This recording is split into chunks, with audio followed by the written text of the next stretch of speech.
Hello, I'm Dr. Jeff Gudin, pain and addiction specialist and senior medical advisor to Quest Diagnostics Drug Monitoring and Toxicology Division. I'm here with you today to discuss why patients are at increased risk for drug and alcohol misuse during the stressful times of this COVID-19 pandemic.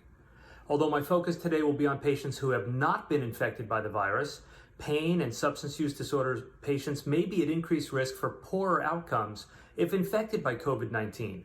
Especially smokers and those with chronic pulmonary and other comorbidities. So why the increased risk?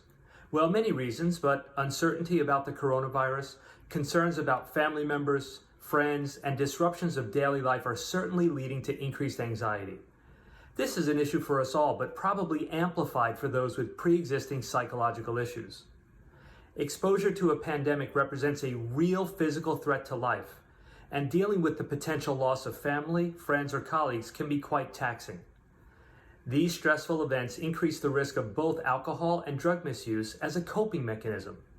We know from the opioid crisis that the risk for substance abuse is likely to vary based on predisposing factors, including depression, anxiety, chronic pain, and pre-existing substance use disorders.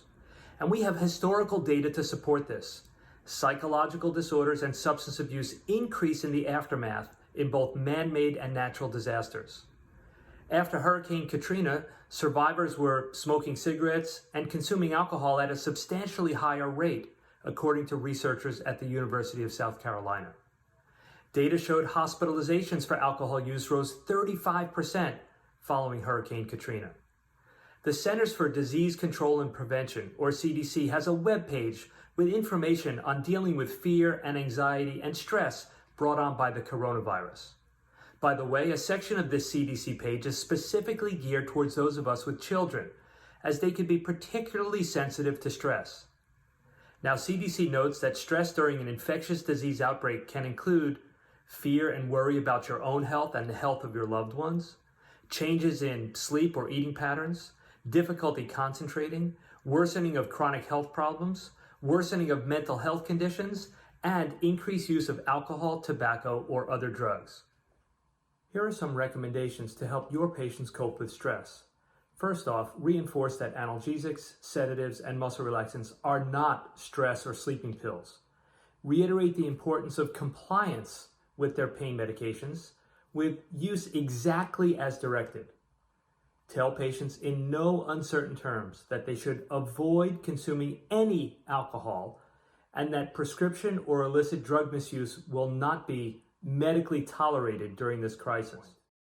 For those patients with pre-existing depression, the lack of social engagement and disruption in routines could certainly increase their depression symptoms and even exacerbate their pain.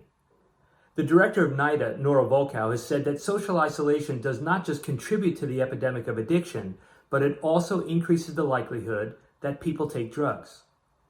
There is no question that stress manifests mentally, emotionally, and physically, and there is a direct association between stress and pain. As a reminder, depression and anxiety may remain silent during brief office visits. Remind patients that we're making progress on the virus and we'll beat it, and encourage them to follow a healthy lifestyle. Consider developing a plan for telehealth sessions with the patient's providers if they're quarantined or have to avoid exposure to the public for any reason. And reach out to friends and family for support, virtually if necessary. People with pre-existing mental health conditions should continue with their treatment.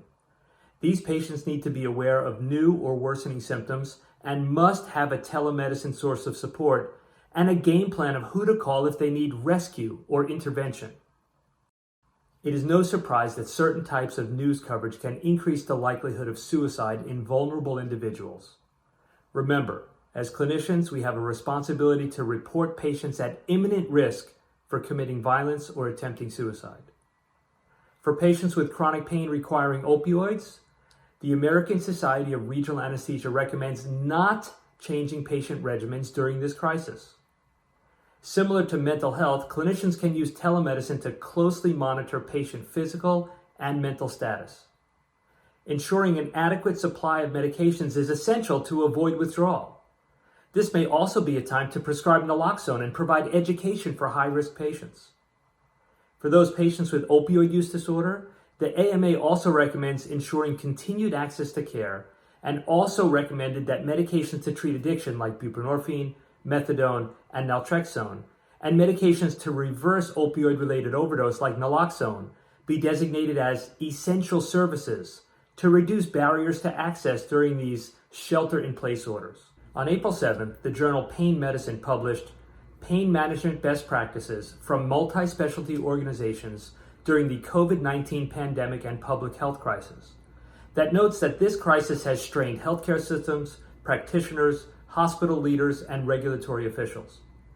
If you're interested, it provides a framework for continued and safe access to pain management services during the crisis. If you, like most, are treating patients with telemedicine, you need a mechanism to drug test patients during this crisis. Many labs, including Quest Diagnostics, have patient service centers where patients can go to be tested.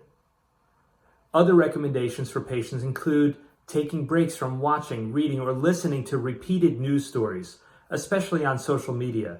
And now, while housebound, is a great time to try to eat healthy, exercise regularly, and get plenty of sleep. These are critical for both mental and physical health. In summary, during this public health crisis, clinicians should be committed to monitoring not only patients' physical conditions, but their mental status as well. All patients, but especially those with psychiatric or substance use disorders and chronic pain, are at risk for excessive alcohol consumption and medication overuse during times of stress. Resources are available to help, and we hope that the crisis will abate in the near future. Remember, Quest Diagnostics has more than 2,000 patient service centers to assist with your drug testing needs during these times. I would like to thank you for joining me today, and until next time, stay safe.